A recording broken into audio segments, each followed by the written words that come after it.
আছে কুল্লু নাফসিন যায়িকাতুল মাউত, প্রত্যেকটা নফসের মৃত্যুর স্বাদ গ্রহণ করতে হবে। কথা বলেন ঠিক না ঠিক? আমার ভাইরা, এই পৃথিবী ছেড়ে কাল কিয়ামতের ময়দানে একদিন চলে যেতে হবে। আমরা পৃথিবীতে বাঁচতে পারবো না, সকলেরই মৃত্যুবরণ করতে হবে, এই পৃথিবী ছেড়ে চলে যেতে হবে। আমার ভাইরা, যেমনি আমরা চলে যাব তেমনি আমার মা বাবাও চলে যাবে, আমার সন্তান সন্ততি থাকবে না, না সন্তান সন্ততি থাকবে না। আমার ভাইরা, এই পৃথিবীতে কেউ টিকে থাকতে পারবে না, যত বড় ক্ষমতাশীল লোকটা হোক না কেন।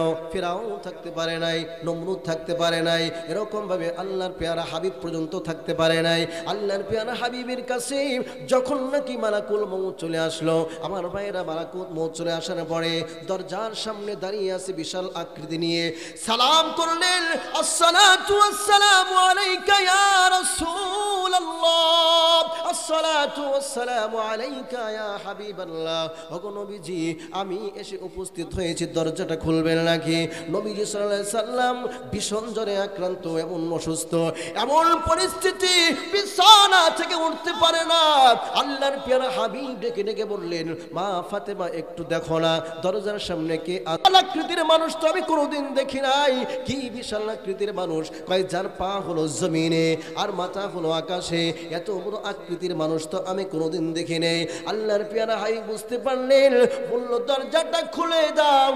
দরজাটা খুলে দেওয়ার সঙ্গে সঙ্গে আল্লাহর পেয়ারা হাবিব বললেন, হে মা ফাতেমা, হে আমার কলিজার টুকরা ফাতেমা, হাদা মালাকুল মাউত, এ আর কেউ নাই, একে কিভাবে তুমি দেখবা? একে তো দেখার কোনো সুযোগ নাই, মাত্র একবারই মানুষের কাছে আসে, এ হলো মালাকুল মাউত, এ আজরাইল, আজরাইল মালাকুল মাউত ফেরেশতা, যে নাকি জান কবজ করার জন্য আসে। ফাতেমা এই কথা শোনার পরে বাবার কাছে চলে আসলেন। বাবার কাছে আসার পরে বললেন, ওগো বাবা, মালাকুল মাউত তো জানি আমি মানুষের জান কবজ করার জন্য আসে, তাহলে এখানে এসেছে কেন? তোমার জানটা কি নিয়ে যাবে নাকি? বলল, হ্যাঁ হ্যাঁ, জান কবজ করার জন্যই তো আসে, তখন আমার জানটা কবজ করে নিয়ে যাবে। মালাকুল মাউত তো এই কারণেই আসছে। আসার পরে সালাম করলেন, তখন বললেন, আসতে দাও। নবীজির মেয়ে মা ফাতেমা বলছে, না না, আমি আসতে দিব না, আমি তোমাকে যাইতে দিব না। না না, ওগো বাবা, তুমি যদি চলে যাও, আমার মা নাই, আমার বাবাও যদি চলে যায় গো, তাহলে আমি কিভাবে থাকবো? আমি থাকতে পারবো না, একাইকে থাকতে পারবো না। আজরাইলকে তুমি ফিরাইয়া দাও, আজরাইলকে আমি ঢুকতে দিব না। নবী ডাক দেয়া বলে, ফাতেমা রে, আজরাইলকে ঢুকতে দিতে হয় না গো, আজরাইলের ঢুকতে হয় না। আজরাইল এমনি এমনি ঢুকতে পারে কি পারে না, কিন্তু তোমার বাবার সম্মানে, তোমার বাবা হলো রহমাতুল লিল আলামিন, তোমার বাবার সম্মানে আজরাইল অনুমতি নিতেছে। আজরাইল কারো কাছে যাইতে অনুমতি নেওয়া লাগে না, তুমি ঢুকতে দিলেও আজরাইল ঢুকবে, না ঢুকতে দিলেও আজরাইল ঢুকবে। তখন আজরাইল আসলো, আসার পরে সালাম করলেন, সালাম করে বললেন, ইয়া রাসূলুল্লাহ, ইয়া হাবিবাল্লাহ, নবী গো, আল্লাহ রাব্বুল আলামিন আমাকে পাঠিয়েছেন আপনাকে রফিক আলা, আপনার বন্ধুর কাছে। আল্লাহ রাব্বুল আলামিন বলছেন, আমার বংশের আগ পর্যন্ত আমি তোমার সঙ্গে কোনো কথা বলতে পারবো না।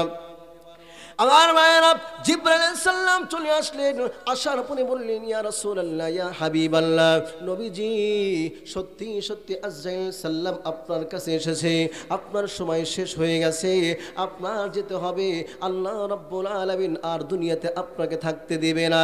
তখন মা ফাতেমা কান্নায় ভেঙে পড়লো। মা ফাতেমাকে এরকম ভাবে আল্লাহর পেয়ারা হাবিব বুঝ দিলেন, কোরআনুল কারীমের ভিতরে তুমি কি পড়ো নাই? আল্লাহ পাক বলছেন, ইন্নাকা মাইয়িতু ওয়া ইন্নাহুম মাইয়িতুন।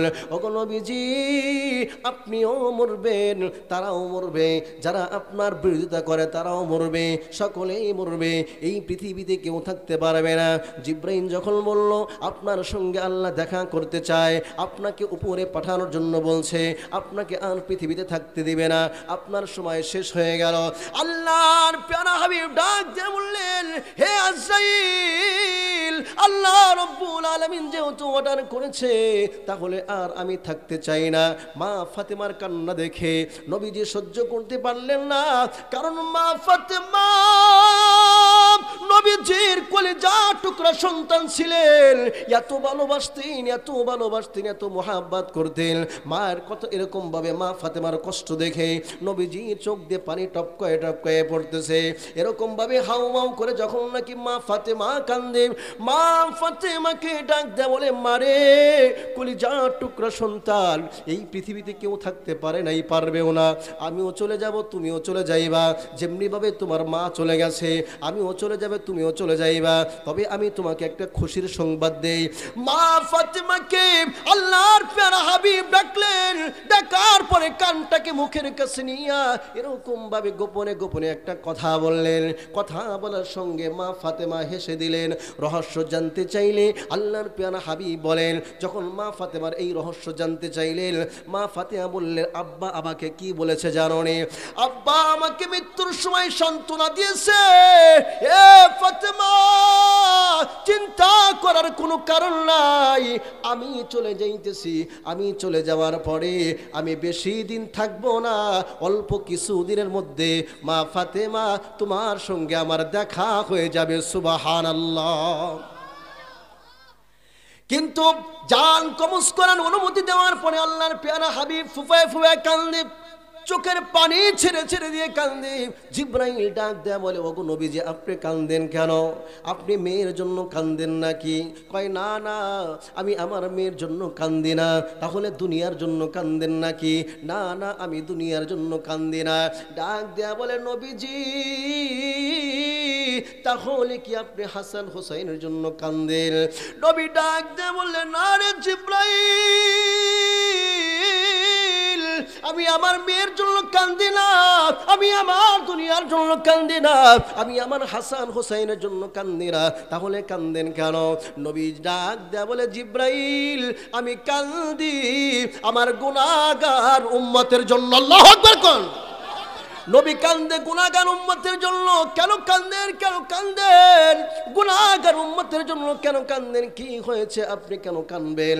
সকলেই তো যেতে হবে, আপনি তো চিরকাল থাকতে পারবেন না।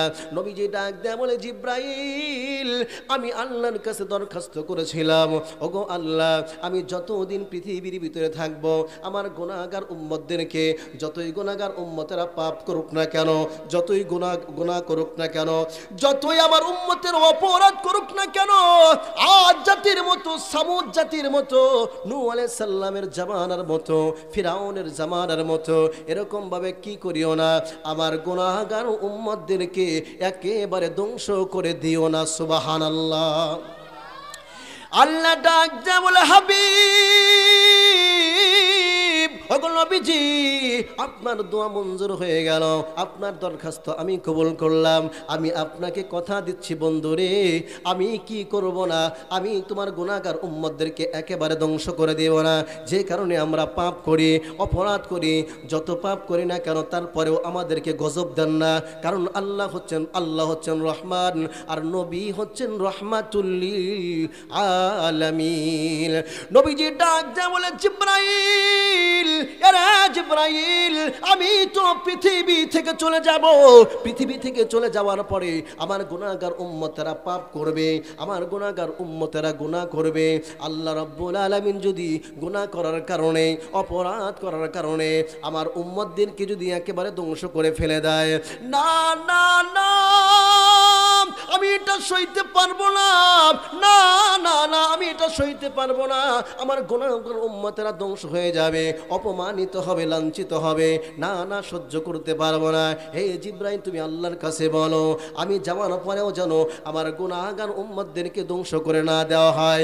কিছুক্ষণ পরে জিবরাইল ডাক দেয়া বলে, ওগো নবীজি, ওগো আল্লাহর হাবিব, ওগো নবীজি আল্লাহ আপনার এই দরখাস্তটাও মঞ্জুর করেছেন।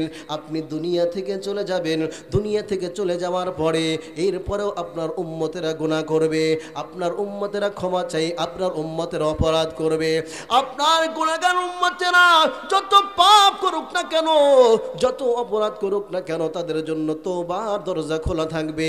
আপনার উম্মতেরা যখন নাকি গুনাহ করার পরে, অপরাধ করার পরে আল্লাহর কাছে মাপ চাইবে, বলবে বলবে আল্লাহ গুনাহ করেছি, অপরাধ করেছি।